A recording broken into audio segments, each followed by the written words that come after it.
muri Zimbabwe tinokuchingamidzai zvekare kune chimwe chirongwa pano pa Zim Facebook Secrets and Confessions. Tadzoka zvekare nemamwe messages kuri seiko sekwamungava muri kumativi mana enyika.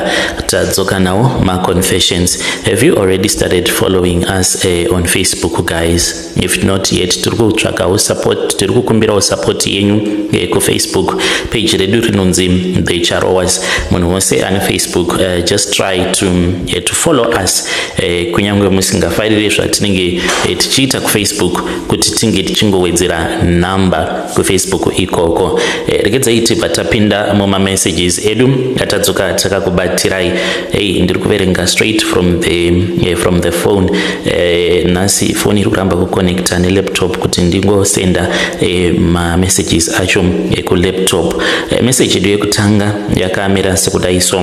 Hanzi ndakazoziva kuti ndakaromba after vana vangu vatanga kufa. Ndakafirwa nevana 2 gore rino, saka iwo ndo nyaya yangu kurombeswa kwandakaita nemuprofita wenguo tsvuku. Please post my story sahaidi.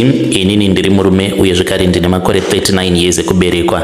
Ndinogara muno munyika yedu yechipikirwa kumabvuku Tafara nemhuri yangu. Ndauyawo pano mukoma nenyaya yangu. Chekutanga ndinongoda kupa chenjedzo kumhuri yeZimbabwe kuti kana uchinge waenda kumubatsiri usatambira munamato une mhiko. Inini ndakarombeswa namadzibaba ndisingazivi. Ndakazotoziva kwatopera 3 years kuti ndainge ndarombeswa. Nyaya yangu mukomana yakamira yakadai. Upenyu hwainge hwandiomera paHarare.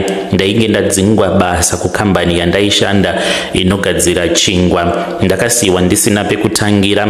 Last option kwainge kuri kudzokera kumusha nekuti mari yerent yainge yava kutonetsa. Saka nekuda kwekutya kuenda kumusha ndipo pandakatanga ka business kangu muHarare. Ndainge ndava kuita basa rekutengesa muHarare CBD nechingoro chema drinks. Ndakazogumisidzira ndava agent we Dairy Board. Chandaingoda kuti mhuri yangu irarame chete.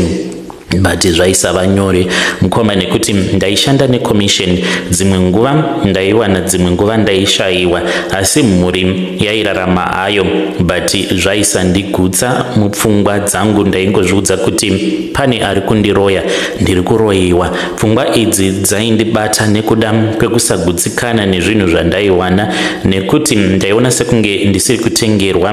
But ndaitowana mari kana $10 per day. Ndipo pandakabva ndaronga inini nemukadzi wangu kuti timbofamba. Chinangwa chainge chiri chekuti kana ndichinge ndafamba zvimwe ndaizowana basa rine mari, nekuti zvandainge ndichiita ndaiona sekunge ndiri kuzvidzikisira. Inini nemukadzi wangu takaenda kune vamwe madzibaba veku Highfields venguo tsvuku. Chinangwa chatainge tafambira ikoko yainge iri nhau kuti ndinge ndichiziva nezvemuprofita uyu. Ndainge ndakaudzwa madirections nemumwe mukomana wandainge ndava kuwirirana naye. Ainge akamboshandawo paGulf Complex achiita zvekutengesa mafoni. Ndiye akandiudza kuti wakangoenda ikoko zvinhu zvako zvinofamba zvakanaka. Saka ndakasimuka ndikaenda inini nemukadzi wangu. Tainge tingori 2. Zveshuwa takasvika tikaona madzibaba vane sowe ravo mudhuze muna mukovesi. Madzibaba vakatiudza zvose zvatainge tafambira kubva kumba kwedu.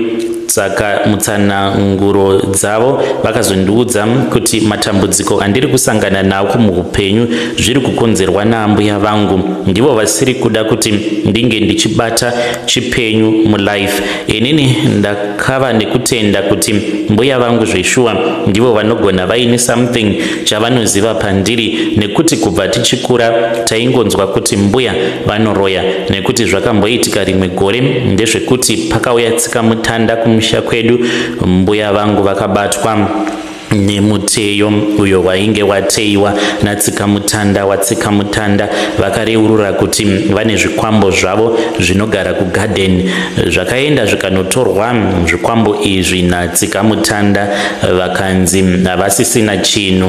Pandakaudzwa zvambuya vangu handina kana kumbogara ndakaramba, ndakafunga kuti vanogona vaine zvimwe zvinhu izvo zvavakasara nazvo zvisina kubatwa natsikamutanda.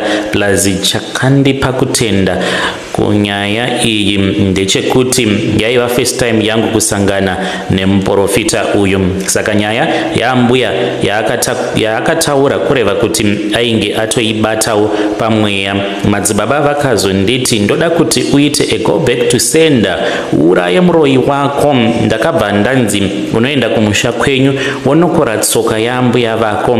Kana uchinge wapedza wotsvaka razor nemhiripiri nedota repamba paambuya nejira dzvuku ouya nazvo kuno ndoita zvandinoda kuita nazvo.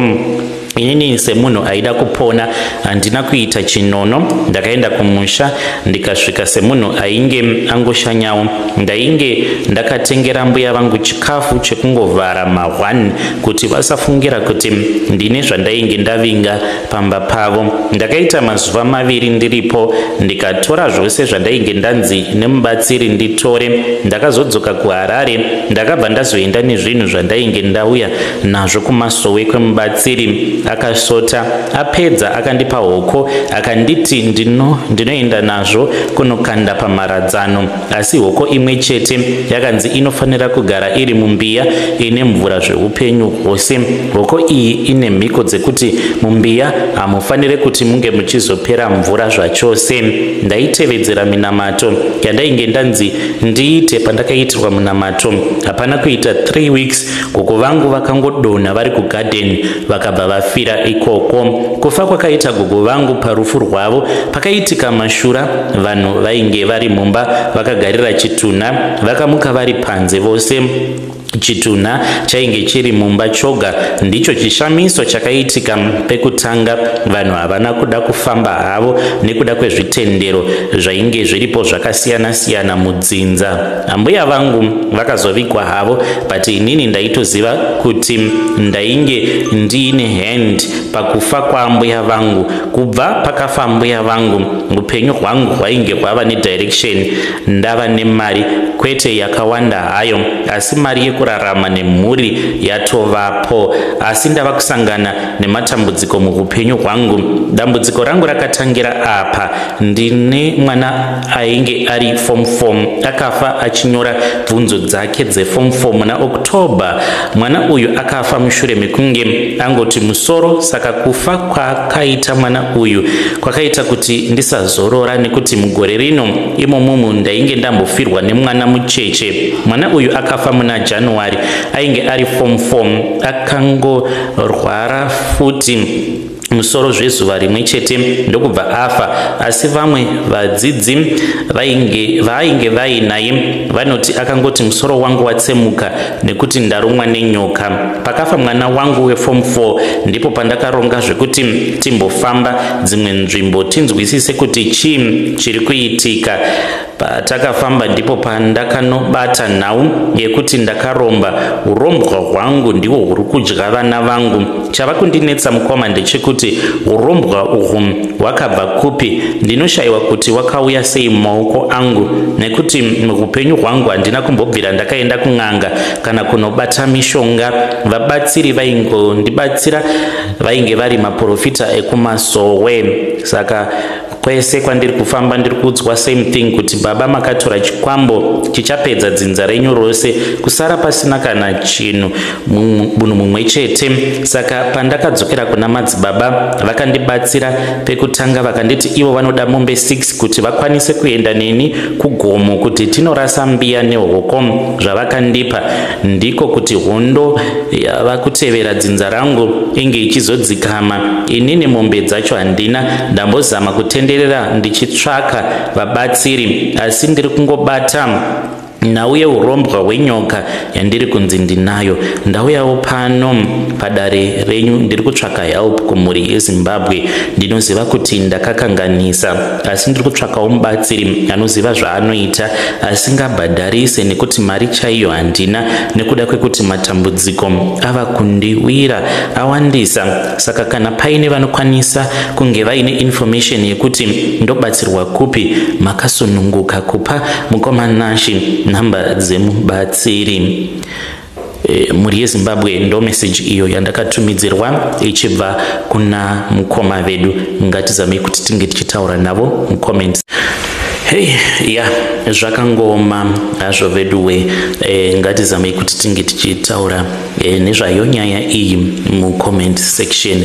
Ndabva ndarangarira imwe nyaya yakamboitika yevamwe vainge vachiti vakaendawo futi kune imwe n'anga, vaenda kun'anga kuya vakadzokera kuUK vanzvadzi, if you still can you can bring your confession. Paya mainge makamboti mainge musingadi kuti nyaya yacho inge ichizoverengwa pamhepo, because vainge vachitotya, hanzi vainge vakatora mafone numbers vakaenda kune imwe n'anga. Saka vaenda kuya vakabva vachizopiwa chidhori ichi vainge vakanzi vaifanira kuti vange vachizopota vachichibaya. Saka n'anga yacho yakazotanga kudhimanda mari yakawanda. If you can still bring your confession vahanzvadzi, uyai nenyaya yenyu, ndisazoshare madetails amainge makati hamudi kuti vanhu vange vachizomanzwa madetails because you were scared kuti n'anga yacho maybe pane zvaikwanisa kuzokuitai. Asi ndo nyaya imwe yandakambotumidzirwa, vainge vachinzi bhadharai mari hanzi yakawanda yaitosvika kuma $20,000 yainge yodiwa nen'anga yacho. Zvakangoma hazvo veduwe. Regedzai tiba taenda panyedu inotevera. Hanzi mukoma Nashi nhamo dzangu dzose dzakatangira pakarohwa umwe munhu akafira pashopu pangu, ende upenyu hwacho hwava kutongorwadza. Izvi ndo zviri kuitikawo kwandiri. Ndinokumbirawo kuti postai makaviga chitupa changu. Ndiri murume uye zvekare ndine makore 35 years ekuberekwa. Ndinogara muno muguta reHarare. Kungozvivanza hangu chiso changu ndichati ndiri kugara kuchitungwiza. Mukoma Nashi ndauyawo nenyaya yangu. Nyaya yangu yakarema kutaura, asi ndashungurudzwa nemunhu wandisingazivi. Anoratidza kuti munhu uyu chipoko, nekuti inini ndini ndega ndinongomuona pamba pangu. So ndainge ndiri mukorokoza kubva muna 2016 kusvika muna 2019, ndipo pandakazoita mari ndikabva ndatosiya basa rechikorokoza. Asi kuti ndinge ndichizoita mari, tainge tafamba kuenda kun'anga. Mumwe bhururu wangu wandainge ndasangana naye kumakorokoza anobva kuMount Darwin. Zvakaitika mukoma ndezvekudai, muna 2018 tainge taita 6 months tichivhura gomba redu, asi pa 6 months idzodzo taingoshandira mahara, nekuti painge pasingabudi mari kana yekutenga kana machanzi zvawo.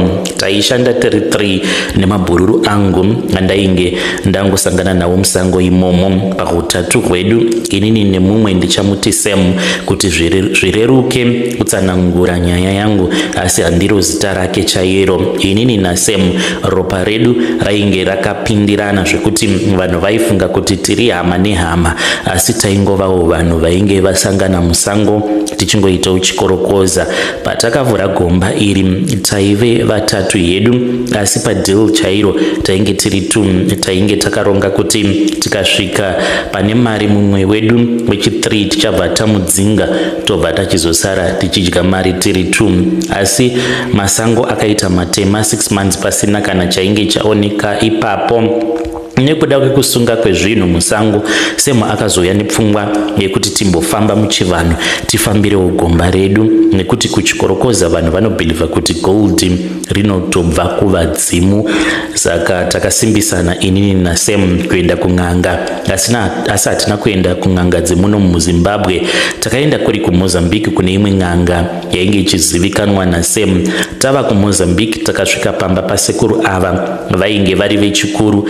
vakatosvika vari mumatare nevamwe vanhu. Saka takangojoina line rainge riripo nekuti painge paine vanhu vakawanda kuratidza kuti sekuru ava vainge vachitoita zvihombe.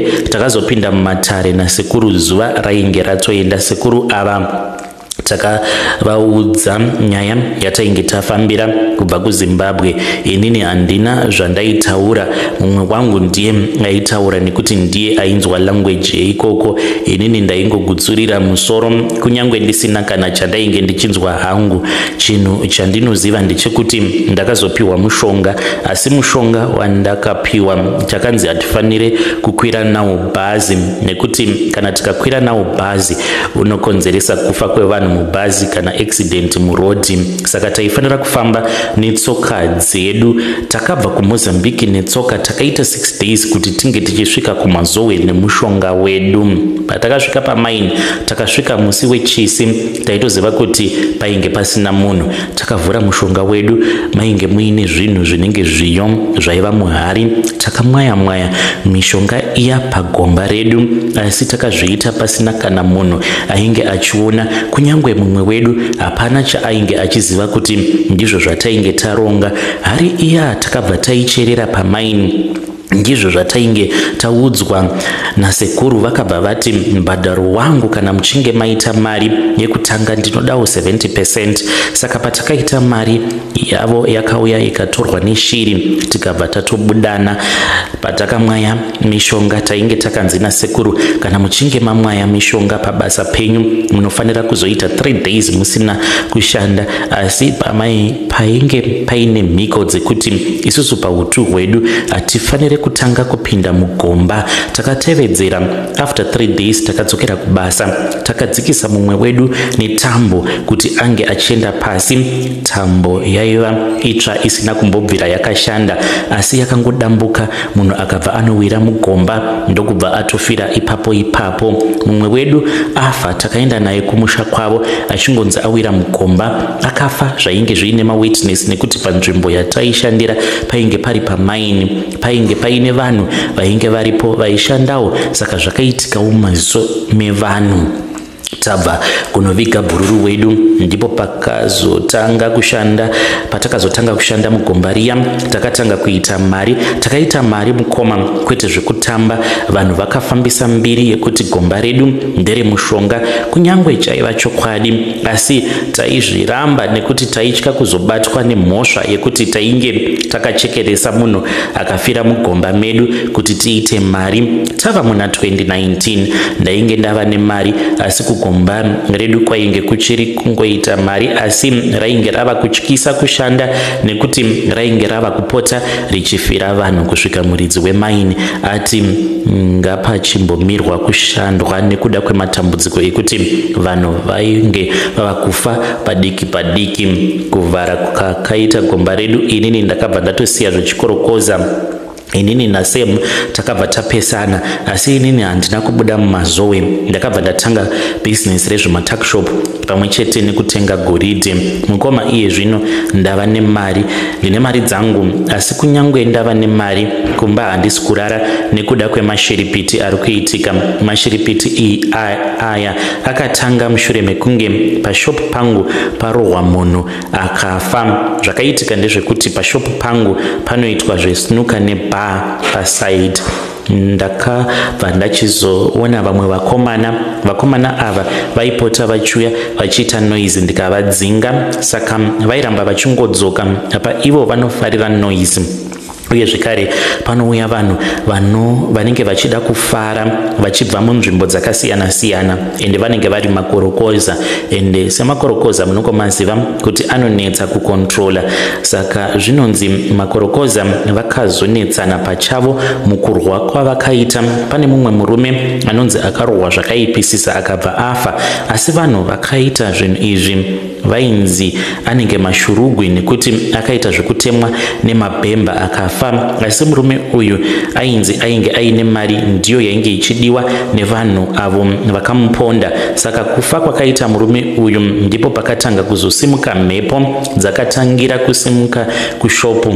Zvinoitika kushopu ndinoti kana ndikaisa musikana webasa haasi kukwanisa kupedza mwedzi ari pabasa, vazhinji vanongokomplaina votosiya basa, ende pashopu pangu hapasi kushandika zvachose. Ndini ndega ndinokwanisa kungoshandapo pashopu. Pane mumwe musikana akazondibudira pachena mushure mekunge ndamubvunza chikonzero chainge chaita kuti ange achisiya basa. Akanditi chiri kuitika kuti iye ange achizosiya basa inyaya yekuti pane murume anouya, murume uyu anouya achirara naye huri usiku. Ndakabva ndaona kuti bhizinesi rangu kwainge kwafamba mhepo yakaipa, ndipo pandakabva ndatanga kufamba ndichida kuzama kuvhara mhepo iyi. Saka pakufamba kwandakaita ndainge ndava kungoenda kunzvimbo dzakasiyana siyana ndichitsvaka help. Chava kundinetsa mukoma ndechekuti ndava kuona sekunge kufamba kwandakaita ndiko kwava kutowedzera. Ndakatoti ndichitobvawo kunobetserwa kune rimwe sowe, ndikatonzwa munhu achitondiseka achitoti, iwe zvauri kuita izvi unofungidzira kuti tichawirirana here? Watonditadza. Saka izvezvi mukomana chidzimwe nguva ndinokwanisa kungoona umwe munhu anouya kwandiri achida kutondiuraya. Matambudziko acho awandisa, ende dzimwe nguva ndinokwanisa kungorara nevanhukadzi vakawanda kuhope kwangu pandinomuka. Saka rudzi yangu inenge yakazvimba, ndinenge ndichitorwadziwa kutoita sekunge munhu ane siki. Kutoenda kuchipatara ndinotobatwa siki. Apa zvinoitika ndisina kana munhu wandinenge ndambosangana naye pabonde. Handichakwanise kurara kana kutongoisawo musoro wangu pasi kuti ndinge ndichirara. Ndinotanga kukwevewa makumbo angu ndichinzi, aiwaka haungarari ka iwewe, haurarizve, inini ndakafa, vana vangu unoti vari kuchengetwa nani, shamwari mukaka, haungazorori, isusu vamwe tichitambudzika. Saka munhu uyu wacho anouya kwandiri anenge akavanza chiso chake. Ndinomboedza kumbobvunzira, but vanhu avo vanenge vachindibatsira ivo vanenge vachingoti chiso chake ari kuchihwandisa munhu wacho. Uye zvekare kana vakada kuhuka mweya wake haana zvaanotaura, anenge achingochema achingogomera. Iye zvino mukoma ndava kukwanisa 2 years ndichirwisana nemunhu uyu, asi hapana chiri kuchinja. Ndikafamba zvinoita sekunge nani, asi pasina nguva zvotanga futi. Yambiro yangu mukoma yandiri kuda kupa kumhuri yeZimbabwe ndeyekuti usafa wakabata mushonga kunyange nhamo ikakurova zvakadii. Ndiyo confession yangu. Kana paine anozivawo kwandingabatsirwa, makasununguka kuisa nhamba dzemubatsiri mucomment section.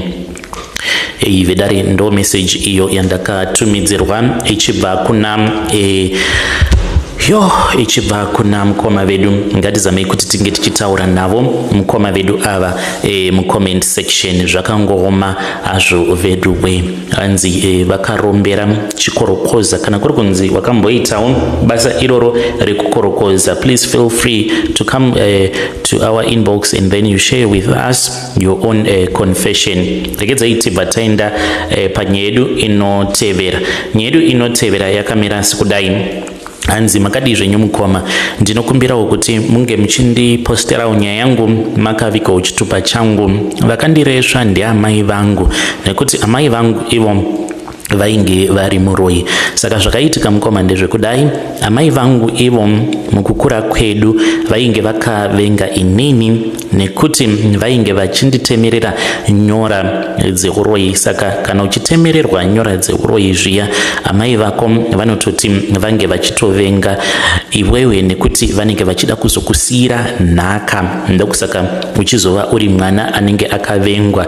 Izvi havo vakandiudza vakanditi, mwanangu, handikwanise kuti ndinge ndichikuda nekuda kwekuti iwewe ndiwe uchazova mudyi wenhaka yangu. Saka vainge vachitondidzidzisa kuti ndinodaidza sei nyoka. Pamba pedu tine nyoka, nyoka iyi inogara pamba, even though ndakazoroorwa zvangu kumwe but musame village, but nyoka inotogara pamba, inogara muhozi, ende nyoka iyi inodaidzwa nemuridzo. Patori netoni yaunofanira kuti inge uchizoshandisa apo kana kuri kunzi kana wava kuda kuti nyoka iyoyo inge ichizouya. Saka nyoka iyi iyo inorarama nekudya sadza kana kuti porridge rinenge rabikwa neupfu hwezviyo, uye zvekare inofanira kuti inge ichizopota ichizonyikwa muropa nekunwa zvekare ropa. Saka ropa iri rinenge riri ropa revanhu. Saka nyoka iyi ndiyo inoshandiswa nevaroyi vekunharaunda kunoku kwatinogara, kunyangwe ichigara pamba pedu, but ndiro bhazi redu rekuti kana kuine kwatinenge tichida kuenda nekukasika tinokopinda mudumbu mayo, inoita zvekuti minya, then kana tasvika kwatinenge tichida kuenda inobva yachizotirutsa. Ndiwo mafambiro awo atinoita kana kuine kwatinenge tichifanira kuti tinge tichizoenda. Saka amai vangu vakazoshayika, zvose zvikasara zviri mumaoko mangu. Saka ndine kakukontrola kandinoita, ende handidi kuti vanhu vange vachingoita zvavanoita vasina kutanga vasuma inini. Saka ndine imwe brother yangu uyo akazobva kumusha. Ipapo ndainge ndichiri kugarawo kune imwe nzvimbo uko kwandainge ndichishanda. Saka akabva kumusha, ndainge ndisiko, akaenda kudhorobha. Ndakazoti ndashanya, ndipo pandakabva ndachizoudzwa kuti ainge ava kudhorobha. Ndikati seizve asina kundizivisa. Ndakadzokera kubasa. Pandakazodzoka ndikatoudzwa kutoti ainge atotizisa painge paine mukadzi ainge aripo, muroora wangu.